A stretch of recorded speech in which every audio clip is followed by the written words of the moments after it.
Ονομάζομαι Αναστασία Κωνσταντ. Το βιβλίο αυτό δεν ανήκει σε κανένα δόγμα, σε καμία φιλοσοφική ιδέα, σε καμία κοινωνική κουλτούρα, κανένα ανθρώπινο σύστημα.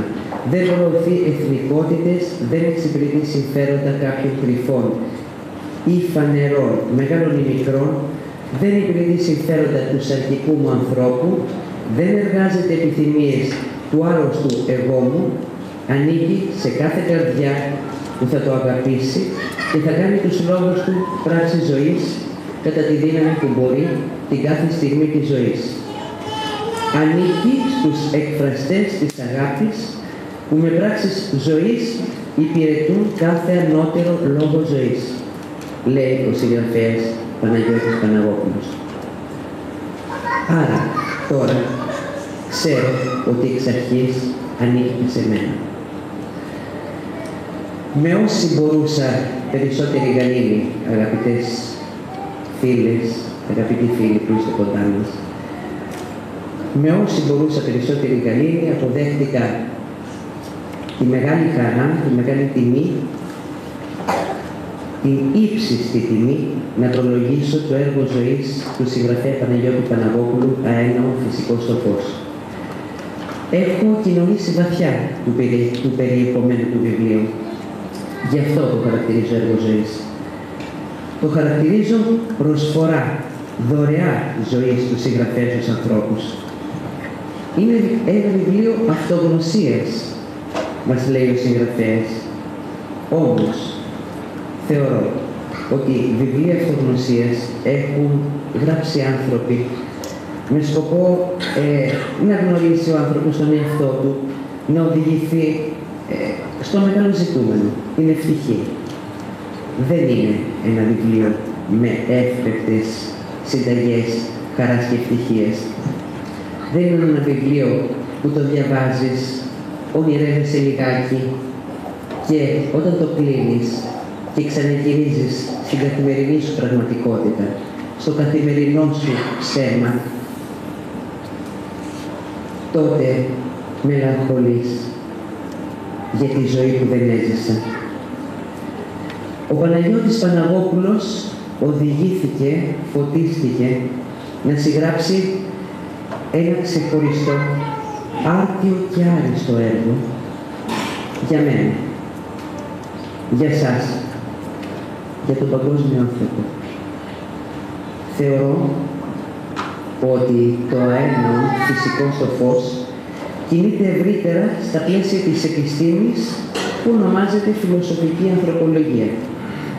Γιατί το έργο αυτό είναι γνώσης ιατρικής, βιολογίας, είναι φυσική, είναι μεταφυσική, είναι ψυχοδιαγνωστική, είναι ψυχολογία, είναι νόμοι που διέπουν τον άνθρωπο, την κοινωνία, τον κόσμο, το σύμπαν, είναι φιλοσοφία. Είναι συγκερασμός επιμέρους επιστημών. Έλεγαν για τον Όμηρο ότι πρέπει να ήταν γιατρός και μάλιστα χειρουργός, γιατί περιγράφει κυρίως στην Ιλιάδα εκατοντάδες τραυματισμούς, τραύματα των ηρώων τους σε μάχες με γνώση θαυμαστή και πώς, λεπτομεριακά. Και περιγράφει βήμα-βήμα τη φροντίδα στα τραύματα, τη θεραπεία και παρακολουθεί την ίαση. Γι' αυτό είπαν ότι πρέπει να ήταν γιατρός. Με αυτή την έννοια, ο βαθύς αναγνώστης του αέναου θα βεβαιωθεί ότι ο Παναγιώτης Παναγόπουλος είναι βαθύς ανατόμος της ανθρώπινης ψυχής και των δυνάμεων που τη διέπουν, αφού περιγράφει λεπτομεριακά τα τραύματα της ανθρώπινης ψυχής, δίνοντας τη γνώση για την ίαση μαλακές επαλιδές αμφέκων. Έλεγαν για τον γιατρό Θεό της αρχαιότητας, τον Ασκληπιό, δηλαδή χαϊδεύοντας με απαλά λόγια. Και αυτό ακριβώς επιχειρεί η φιλοσοφική ανθρωπολογία. Να ανασυντάξει τις εξειδικευμένες επιστήμες μέσα από ένα κοινό σκοπό. Χωρίς αυτή την τάξη,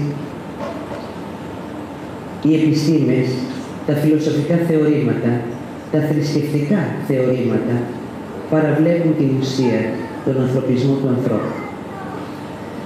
Η τάξη που επιχειρεί ο Παναγιώτης Παναγόπουλος δεν είναι μόνο μια θεωρητική τάξη περιορισμένη στον χώρο της γνώσης. Είναι μια τάξη με πρακτική αξία. Μια τάξη με πρακτική αξία που έχει, θεωρώ, επίδραση μεγαλύτερη από όσοι έχουν τα συμπεράσματα επιμέρους επιστημών του ανθρώπου.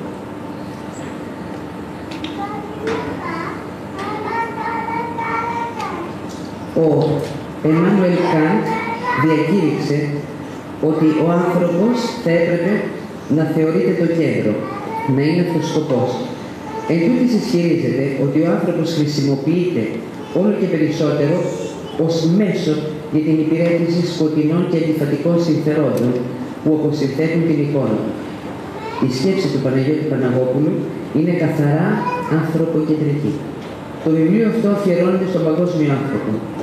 Πίσω από τη μη πνευματική πρόοδο του ανθρώπου, γράφει ο συγγραφέας, κρύβεται το πνεύμα της αλληλογίας, μια ξεχωριστή οντότητα, κατεξοχήν εχθρός της ανθρώπινης ωραιότητας.